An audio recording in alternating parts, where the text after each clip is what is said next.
Hello কাছের মানুষজন, কেমন আছেন সবাই? কি অবস্থা সবার? কেমন কাটছে দিনকাল? তো আজকে নিয়ে এসেছি কই মাছের নতুন একটি রেসিপি, কালিজিরায় কই ঝোল। তো প্রথমেই হচ্ছে দেখিয়ে দেবো কীভাবে ম্যারিনেশন করলাম। রেগুলার যে মশলা হচ্ছে আমরা লবণ, হলুদ, জিরা, মরিচ গুঁড়া দিয়ে একটু লেবুর রস চিপে দিয়ে হচ্ছে ভালোভাবে হচ্ছে যে মাখিয়ে নেব। আর হচ্ছে এই কই মাছটা এত পরিষ্কার হলো কীভাবে, যারা আজকে আমার ভিডিওটা দেখছেন তারা অবশ্যই হচ্ছে কই মাছ পরিষ্কার করার ভিডিওটা দেখে নেবেন। আমার অ্যালবামেই আছে, রেসিপি সারেক্সে। মাছ ম্যারিনেশন করার পরে দেখতে এত সুন্দর লাগে, আমি সাজিয়ে আগে হচ্ছে যে ভিডিও করে নিই আপনাদের জন্য, তারপর হচ্ছে যে ভাজাভুজি চলবে। এই তো ফ্রাইং প্যানে তেল দিয়ে নিলাম, তেল দিয়ে এবার হচ্ছে যে মাছগুলো একে একে ভেজে নেব। উল্টে পাল্টে ভেজে নিলেই হবে, বেশি কড়া ভাজা হবে না, জাস্ট উল্টে পাল্টেই ভেজে নেব।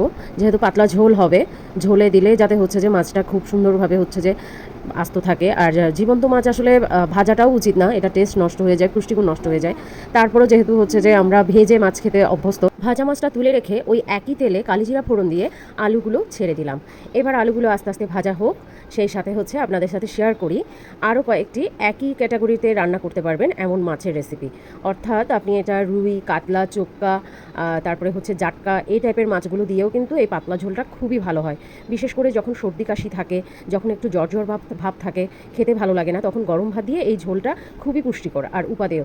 যদি পারেন মাছটা হচ্ছে কাঁচা রাখলে আরও ভালো হয়, অর্থাৎ সদ্য মাছ, জীবন্ত মাছ হচ্ছে কাঁচা রান্না করাটাই ভালো। ভেজে রান্না করলে যেটা হয় সেটা হচ্ছে যে পুষ্টিগুণও নষ্ট হয়ে যায়, সেই সাথে হচ্ছে যে টেস্টটাও প্রপার পাওয়া যায় না, আমার মতে যেটা মনে হয় আর কি। তো দেখতেই পাচ্ছেন যে পেঁয়াজ কুচি, আদা কুচি, একটু রসুন কুচি, কাঁচামরিচ ফালি দিয়ে বেশ ভালো করে হচ্ছে আমি নাড়িয়ে নাড়িয়ে ভেজে নিচ্ছি, যাতে করে হচ্ছে পেঁয়াজটা একটু সিদ্ধ হয়ে আসে। একটু নরম হয়ে আসলে তারপরে হচ্ছে যে একে একে সবগুলো মশলা দিয়ে দেবো। একটু ঢেকেও রান্না করেছি আমি, যাতে করে হচ্ছে পেঁয়াজটা একটু নরম হয়। তারপরে একে একে হচ্ছে যে লবণ, হলুদ, জিরা, মরিচ গুঁড়া দিয়ে নিলাম, দিয়ে এবার ভালো করে আরেকটু কষিয়ে নেব। যত ভালো করে কষানো হবে ততই হচ্ছে এই ঝোলটা খুব মজা হয় খেতে। এটা ভালো মতন কষিয়ে নিচ্ছি।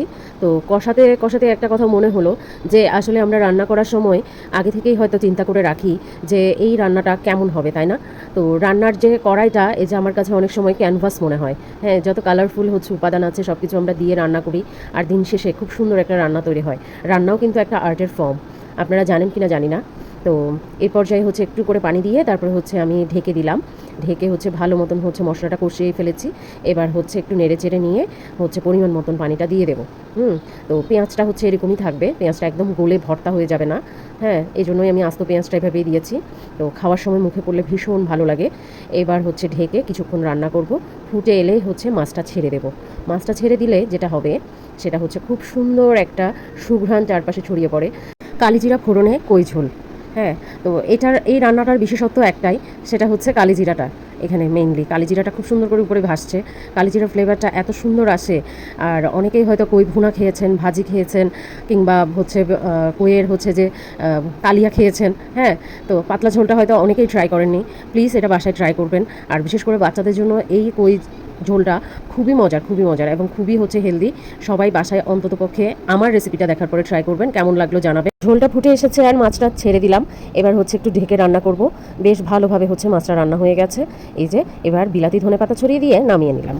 নতুন নতুন রান্না দেখতে প্রিয়ার হেসেলের সঙ্গেই থাকুন।